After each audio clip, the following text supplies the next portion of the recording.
ada beberapa yang mungkin sangat banyak ini yang berkomentar ya tentang PIP, tentang P3K, baik itu menyangkut SK, formasi anggaran. Silahkan mungkin dipilih mana yang terpenting untuk diberikan jawaban atau klarifikasi singkat, penjelasan, dan nanti jika tidak bisa seluruhnya dikemukakan pada pertemuan ini, bisa diberikan tambahan penjelasan secara tertulis. Silahkan Mas Menteri.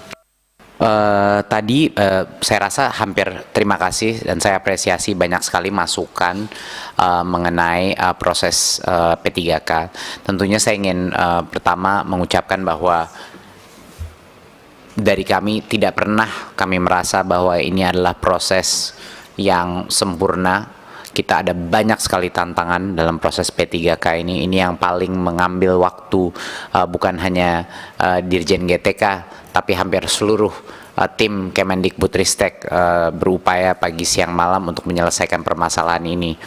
Permasalahan ini juga sangat rumit karena ada berbagai banyak pihak dan dependensi daripada setiap langkah yang harus kita lakukan.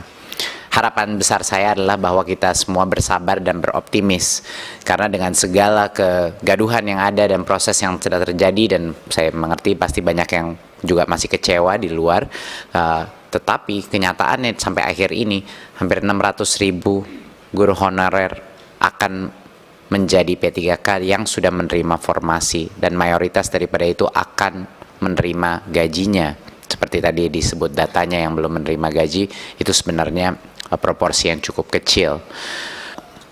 Memang permasalahan utama saya sama Bu Anita sama-sama frustrasi pada saat turun ke berbagai macam daerah, suka bingung padahal sudah menjelaskan berkali-kali bahwa bukan hanya anggaran itu sudah dipagu, tapi banyak Pemda mungkin yang belum sadar bahwa kalau anggaran itu tidak digunakan, itu akan diasumsi bergilir ke tahun berikutnya.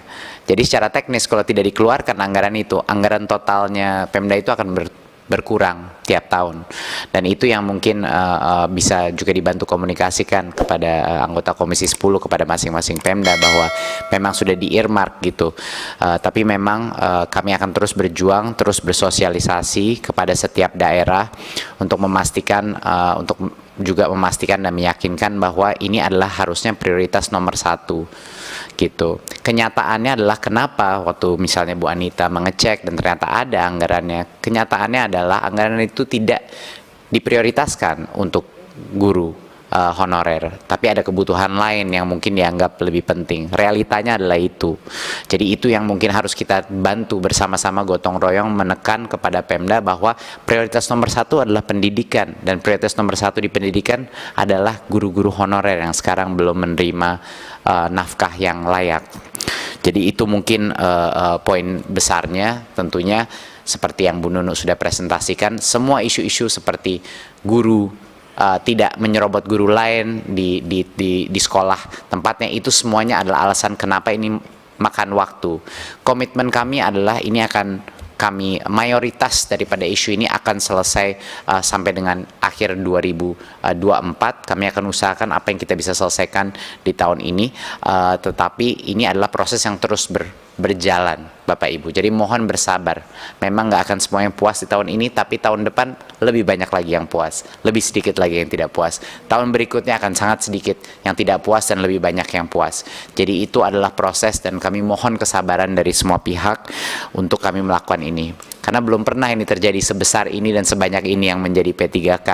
Dalam berpuluh-puluh tahun belum pernah. Jadi ini adalah suatu hal yang memang mungkin kerepotan inilah yang harus kita lalui untuk bisa menyelesaikan masalah ini. Sampai ketemu pada video berikutnya di channel ini. Jangan lupa dukung terus channel ini dengan cara klik subscribe, like, dan loncengnya. Semoga bermanfaat. Wassalamualaikum warahmatullahi wabarakatuh.